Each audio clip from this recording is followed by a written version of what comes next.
The year is 1984.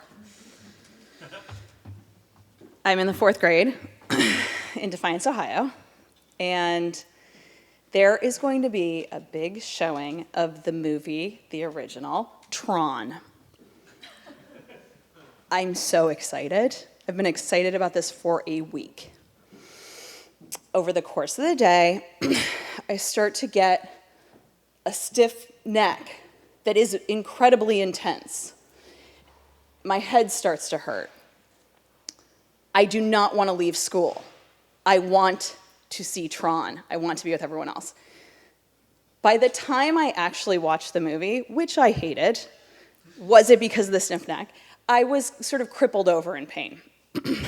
And I remember this moment so vividly. I had no idea that something that you're excited about can cause, first of all, anxiety. I would never have called it that. Anything to do with my body. It was so confusing. And so what I wanted to talk to you guys about is the confusion, the many, many years of confusion. For me, that was 39 years that I spent going to doctors, every kind of medical doctor, every kind of acupuncturist, any strange person that would sort of shake something over me and tell me what was wrong. So many of those. Strange chiropractors that barely touch you, but you're healed. I tried it all. And I didn't even know what I was looking to solve. I just knew I felt really bad. That I had migraines, that sometimes I would get migraines after a presentation, not beforehand, that when I got really excited about something, I'd get sick.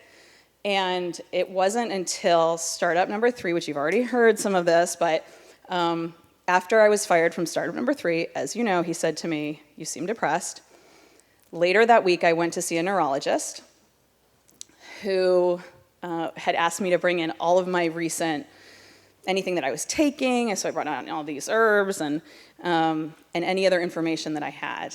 And I started talking really rapidly to her, as I can do, saying, I really think we need to investigate vasovagal because I know that I faint sometimes, but I think I might have high vagus tone in my vagus nerve. And I think that's not something you and I have discussed very much. And, I know some people have low vagus. And she said, Meredith, hold on.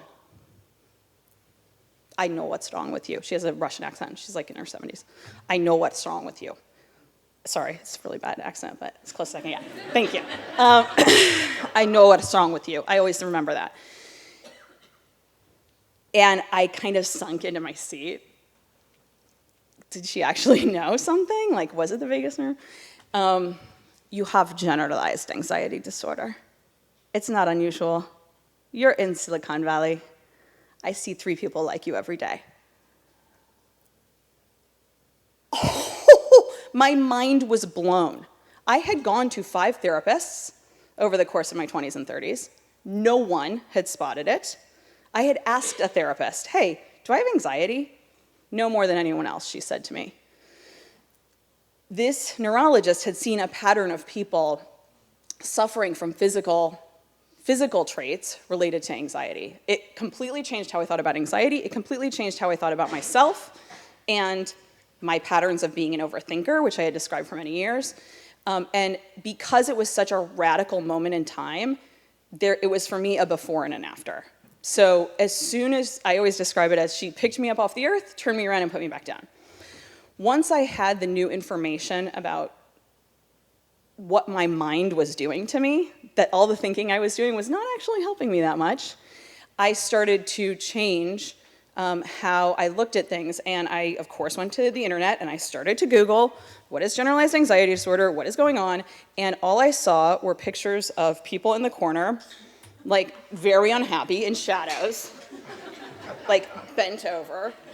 A lot of shadows, a lot of corners. And it really pissed me off.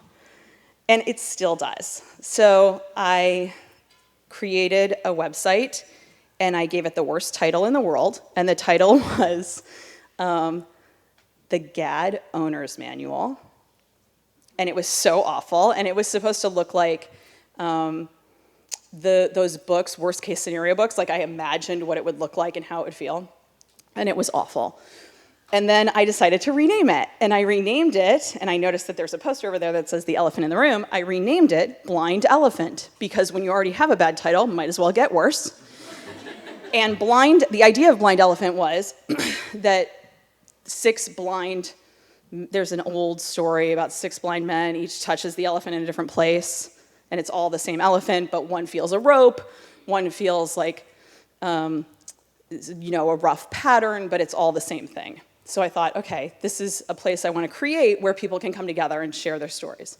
But it was the worst title in the world. Most of the imagery was just elephant skin, because I was interested in texture. It was awful. I wish I could show you. It would be so great if I was like, and here it is. Look how ugly it is. So then after that, I kept living with the idea. And earlier I mentioned how time is really important with these things. And I happened to take a trip to Sweden. I was in a church. Within the church, there were ships hanging from the ceiling. Those ships were given by sailors who were thankful that they had been delivered safely from the sea. So they were a gift of gratitude. And for some reason, the ships struck me as something important and beautiful.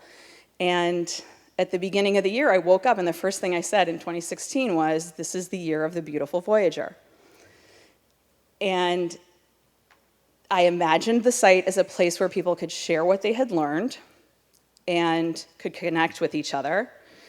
And for the years since then, including now, I have spent a lot of my free time trying to build this site. It's bevoya.com, I have to do that, Bevoya. But the point is to get people to connect with each other and learn from each other, because I don't think that any sort of mental health is a solo sport. We can't know what is going to work for each other. We can only share what we're doing and experiment and try what's worked for somebody else, see if it works for you. So the Beautiful Voyager is thriving. There is a map where people light lighthouses around the world.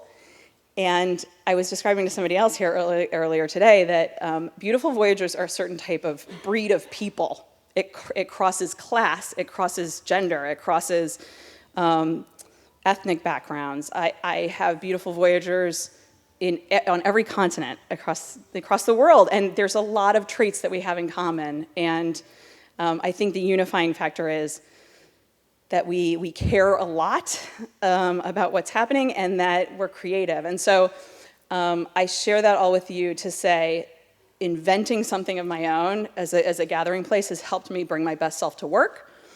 I think that finding ways to build yourself up and then take that to work is a worthy cause. And I'm very thankful for all the people who have shared their stories today so far. Thank you.